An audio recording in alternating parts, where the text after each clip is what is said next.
ইতিবাচক ধারায় শেষ হয়েছে ঢাকার শেয়ার বাজারের লেনদেন। সার্বিক সূচক ডিএসএক্স ৭৪ পয়েন্ট বেড়ে দাঁড়িয়েছে ৫,৫১৭তে। হাত বদল হয়েছে ১,১৩২ কোটি টাকার শেয়ারের মালিকানা। লেনদেনে অংশ নেওয়া প্রতিষ্ঠানগুলোর মধ্যে দর বেড়েছে ২৮১টির, কমেছে ৮৬টির, আর অপরিবর্তিত আছে ৩১টির দর।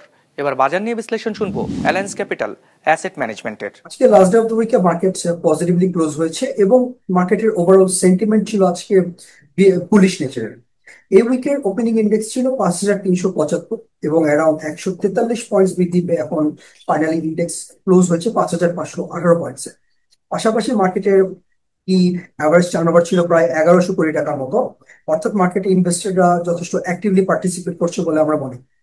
পার্সেন্টেজের দিক থেকে আজকে প্রায় 69% কোম্পানির প্রাইস বাড়তে দেখা গিয়েছে, কমেছে 23% এবং অপরিবর্তিত ছিল মাত্র 8% কোম্পানির প্রাইসে। সেক্টরাল পারফরমেন্সের দিক থেকে আজকে সবচেয়ে বেশি লেনদেন হয়েছে ফার্মাসিউটিক্যাল সেক্টরে, ফলোড বাই টেক্সটাইলস, ইঞ্জিনিয়ারিং এবং ব্যাংকিং সেক্টর। ফাইনালি আজকে ইন্ডেক্সে সবচেয়ে বেশি পজিটিভলি কন্ট্রিবিউট করেছে গ্রামীণফোন এবং সবচেয়ে বেশি নেগেটিভলি কন্ট্রিবিউট করেছে ইউনাইটেড পাওয়ার জেনারেশন এবং ডিস্ট্রিবিউশন কোম্পানি লিমিটেড।